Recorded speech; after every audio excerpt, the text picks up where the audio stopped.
एक दफ़ा का जिक्र है कि एक छोटे मगर निहायत खूबसूरत घर में एक आदमी हारिस अपनी 3 बेटियों के साथ रहता था। तीनों बेटियां बेहद हसीन थीं। बड़ी बेटी का नाम माहिम, दरमियानी बेटी का नाम सहर और सबसे छोटी बेटी का नाम आयशा था, जो सबसे ज़्यादा हसीन और दिलकश थी। हारिस रोज़ाना जंगल से जड़ी बूटियां और सब्जियां तोड़कर बाजार में बेचता और जो 4 पैसे हाथ आते उन्हीं से घर का खर्च चलाता था। एक दिन वो अपनी सबसे छोटी बेटी आयशा को अपने साथ ले निकला। वो दोनों चलते चलते एक बाग में पहुंचे और सब्जियां तोड़ने लगे।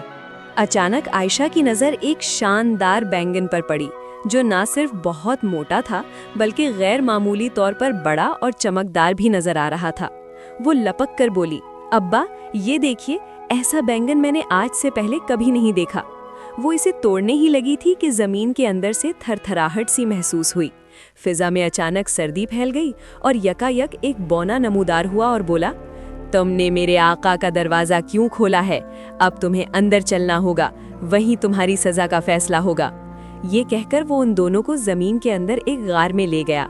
वो एक वसी कमरे में पहुंचे, जिसकी दीवारें सफ़ेद पत्थर की थीं और छत से चमकते कतरे टपक रहे थे। आयशा डरी सहमी गार की दीवारों को देख रही थी। इसी लम्हे एक दरवाज़ा खुला और एक सफ़ेद परिंदा अंदर आया। वो दूध से भरे प्याले में नहाया, फिर अपने पर झाड़े और देखते ही देखते एक निहायत हसीन नौजवान में बदल गया। उसकी आंखों में अजीब सी कशिश थी। उसने बौने की तरफ देखा और पूछा, ये लोग कौन हैं? बौने ने जवाब दिया, हुजूर, इन्होंने हमारा बैंगन उखाड़ लिया था, इसी वजह से गार का दरवाज़ा खुल गया। बाप ने घबरा कर कहा, हुजूर, हमें क्या मालूम था कि ये आपका घर है। मेरी बेटी ने एक अच्छा बैंगन देखा, उसे पसंद आया और उसने तोड़ लिया। नौजवान कुछ देर खामोश रहा और आयशा को गौर से देखने लगा।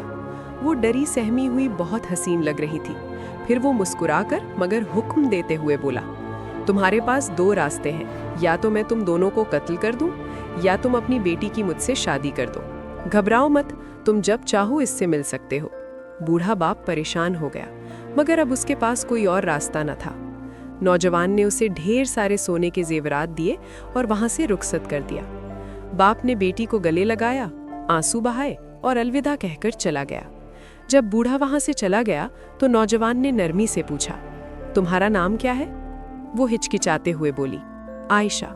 नौजवान ने मुस्कुरा कर कहा, तो सुनो आयशा, अब तुम यहाँ की मालकिन हो। ये कहकर उसने वहाँ की तमाम चाबियाँ उसे दे दी और कहा कि तुम यहाँ जैसे चाहो रह सकती हो, लेकिन कभी मेरा नाम जानने की कोशिश मत करना, वरना तुम्हें नुकसान उठाना पड़ेगा। आयशा ने हाँ में सर हिला दिया, मगर वो अब भी गार की वीरानी देखकर घबराई हुई थी। नौजवान उसकी बेचैनी समझ गया और उसे गार के एक ऐसे रास्ते से बाहर ले गया जो शाहीनों के खूबसूरत परों से बना हुआ था। बाहर एक शानदार महल खड़ा था। मुलाजमों ने खुशामदीद कहा। वो जगह इतनी खूबसूरत थी कि आयशा की आंखें हैरत से खुली की खुली रह गईं। कुछ दिन बाद जब नौजवान बाहर गया हुआ था, आयशा की दोनों बहनें उसे मिलने आ पहुंची। शानदार महल देखकर वो दंग रह गईं। आयशा ने उनकी खूब तवाज़ो की। जब बहनों ने उसके शौहर के बारे में पूछा तो उसने कहा कि वो इस बारे में कुछ नहीं जानती, क्योंकि उसने वादा किया था कि वो उसका नाम जानने की कोशिश नहीं करेगी। मगर बहनों के उकसाने पर वो उनकी बातों में आ गई। जब सफ़ेद परिंदा वापस आया और दोबारा हुसीन नौजवान की सूरत इख्तियार की, तो आयशा ने खुद को उदास और बुझा बुझा सा बना लिया। नौजवान ने ये महसूस किया और नरमी से पूछा, क्या बात है, तुम इतनी खामोश क्यों हो? आयशा ने कहा, कुछ नहीं। मगर नौजवान ने इसरार किया तो वो कुछ देर खामोश रही।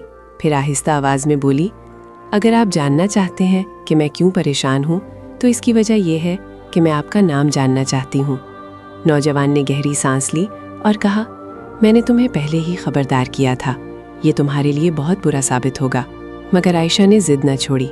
तब नौजवान ने कहा, अच्छा, अगर तुम वाकई मेरा नाम जानना चाहती हो तो ज़मीन पर सोने के तश्त रखो। आयशा ने तश्त रख दिए। नौजवान अपने पाँव धोने लगा और आहिस्ता आहिस्ता दोबारा सफ़ेद परिंदा बनता चला गया। पानी उसकी कमर तक आ गया।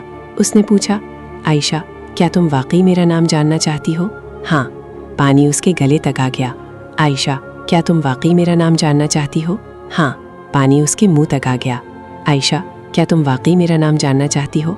हाँ हाँ हाँ। तब उसने कहा, तो सुन लो, मुझे बादशाही इश्क कहा जाता है। ये कहते ही वो गायब हो गया। दश्त, महल, मुलाजिम, सब कुछ लम्हों में ख़त्म हो गया।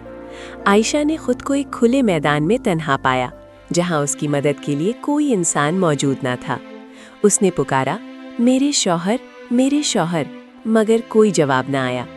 तब उसने कहा, चूंकि मेरा शौहर गायब हो गया है, अब मुझे इसे तलाश करने के लिए तन्हा और लावारिस भटकना होगा। वो चलती रही, दिन गुजरते गए, रातें सर्द होती गई। इसी दौरान उसे एहसास हुआ कि उसके अंदर एक नई जिंदगी पल रही है। एक रात वो एक सुनसान मैदान में पहुंची। कमजोरी से उसका दिल बैठने लगा। वो रोती हुई बोली, ए बादशाह इश्क, तुमने जो कहा था वो कर दिखाया। तुम सोने के तश्त में गायब हो गए। अब आज की रात इस बदकिस्मत को कौन पनाह देगा? ये कहते ही एक डाइन नमूदार हुई और चीख कर बोली, बदबख्त, तेरी हिम्मत कैसे हुई मेरे भतीजे को ढूंढने निकलने की?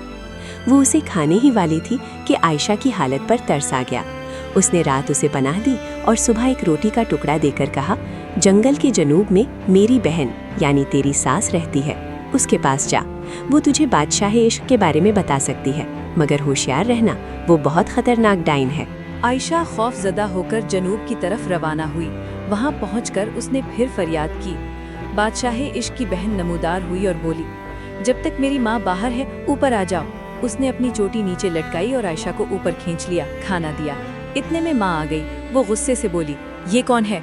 आयशा ने कांपती आवाज में कहा, मैं बादशाह इश्क की बीवी हूँ और उसे ढूंढने आई हूँ। डाइन गुस्से से पागल हो गई। उसकी आंखों से शोले निकलने लगे और वो आयशा को खाने ही वाली थी, मगर उसकी बेटी ने आगे बढ़कर उसे रोक लिया।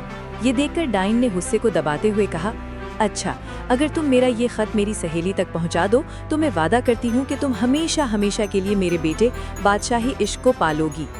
आयशा बेबस थी। उसने सर झुकाकर हामी भर ली। डाइन ने उसे खत थमाया और वो एक बार फिर तन्हा सफर पर रवाना हो गई। चलते चलते वो एक खून के दरिया के किनारे पहुंची। दरिया में सुर्ख लहरें उठ रही थीं और खौफनाक मंजर था, मगर आयशा ने हिम्मत की। अपने हाथ में थोड़ा सा पानी लिया, पिया और कहा, वाह, ये पानी कितना मीठा है। ये कहते ही दरिया का खौफ खत्म हो गया और रास्ता साफ हो गया। आगे वो एक जगह पहुंची जहां एक तनूर दहक रहा था और उसमें बहुत सी रोटियां पक रही थीं। उसने एक रोटी निकाली, खाई और बोली, वाह, कितनी लजीज रोटी है। फिर वो आगे बढ़ी तो एक महल के दरवाजे पर पहुंची, जहां दो खौफनाक कुत्ते पहरा दे रहे थे। आयशा ने अपनी रोटी उनके सामने रख दी। कुत्ते दुम हिलाते हुए एक तरफ हो गए और उसने रास्ता पा लिया। महल के अंदर दाखिल होते ही उसने देखा कि सीढ़ियां जालों और गर्द से भरी हुई हैं। उसने झाड़ू उठाया और सीढ़ियों को साफ कर दिया। आगे उसे दो देव मिले, जिनके कंधों पर गोश्त के गंदे और बदबूदार टुकड़े लटक रहे थे। आयशा ने एक ब्रश लिया और उन टुकड़ों को अच्छी तरह साफ कर दिया। देव खुश हो गए और उसे आगे जाने दिया। आखिरकार वो उस खौफनाक डाइन के महल में दाखिल हुई और खत उसके हवाले कर दिया। जैसे ही डाइन खत पढ़ने में मसरूफ हुई, आयशा ने मेज पर रखा हुआ छोटा सा डब्बा उठाया और जान बचाकर वहां से भाग निकली। जब डाइन ने खत पढ़कर सर उठाया तो चीख कर पुकारा, आयशा, आयशा, मगर कोई जवाब ना मिला। वो गुस्से से चिल्लाई, सीढ़ियों, इसे निगल जाओ। सीढ़ियों ने जवाब दिया, जब से हम सीढ़ियां बनी हैं तुमने हमें कभी साफ नहीं किया। आयशा आई और हमें साफ किया, हम उसे नुकसान नहीं पहुंचाएंगी। डाइन ने चीख कर कहा, देवो, इसे कुचल दो। देव बोले, जब से हम देव बने हैं तुमने कभी हमारा गोश्त साफ नहीं किया। आयशा ने हमें साफ किया, हम उसे नुकसान नहीं देंगे। फिर उसने कुत्तों, तनूर और दरिया को हुक्म दिया, मगर सब ने आयशा की नेकी को याद रखा और उस पर हमला करने से इनकार कर दिया। आयशा चलती रही, यहाँ तक कि उसे तजस्सुस हुआ कि उस डब्बे में आखिर क्या है। उसने डब्बा खोला तो उसमें से छोटी छोटी कठपुतलियां निकल आईं। कोई नाचने लगी, कोई गाने लगी और कोई बांसुरी बजाने लगी। आयशा कुछ देर उनके साथ हंसने लगी, मगर जब वो आगे बढ़ने लगी तो वो कठपुतलियां वापस डब्बे में जाने को तैयार न थीं। रात हो गई। आयशा घबरा गई और लरजती आवाज में पुकारा, ए बादशाह इश्क। इसी लम्हे बादशाह इश्क नमूदार हुआ और बोला, आयशा, तुम्हारा तजस्सुस एक दिन तुम्हारी मौत का सबब बन जाएगा। उसने हुक्म दिया तो कठपुतलियां फौरन वापस डब्बे में चली गई। आखिरकार आयशा अपनी सास के घर पहुंची। वहां उसने देखा कि बादशाह इश्क की शादी हो चुकी है।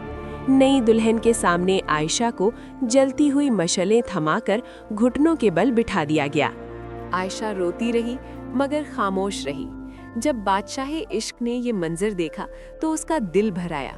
उसने नरमी से नई दुल्हन से कहा, ये लड़की बहुत बीमार लगती है, तुम जरा देर ये मशले थाम लो, मैं दूसरी खादिमा को बुलाता हूँ। जैसे ही नई दुल्हन ने मशले हाथ में ली, जमीन जोर से लर्जी, फटी और उसे निगल गई।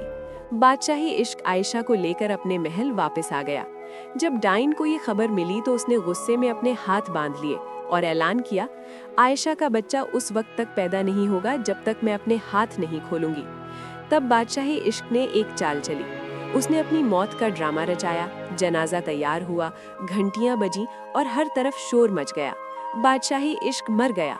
डाइन ने ये सुना तो चौंक कर पूछा, ये कैसा शोर है? उसकी बेटी ने कहा, माँ, तुम्हारी बेरहमी की वजह से तुम्हारा बेटा मर गया है। ये सुनते ही डाइन घबरा गई।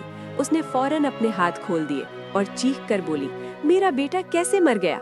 इसी लम्हे आयशा के यहाँ एक निहायत खूबसूरत बेटा पैदा हुआ। जैसे ही ये खबर डाइन तक पहुंची, उसके दिल की रग फट गई और वो वहीं मर गई।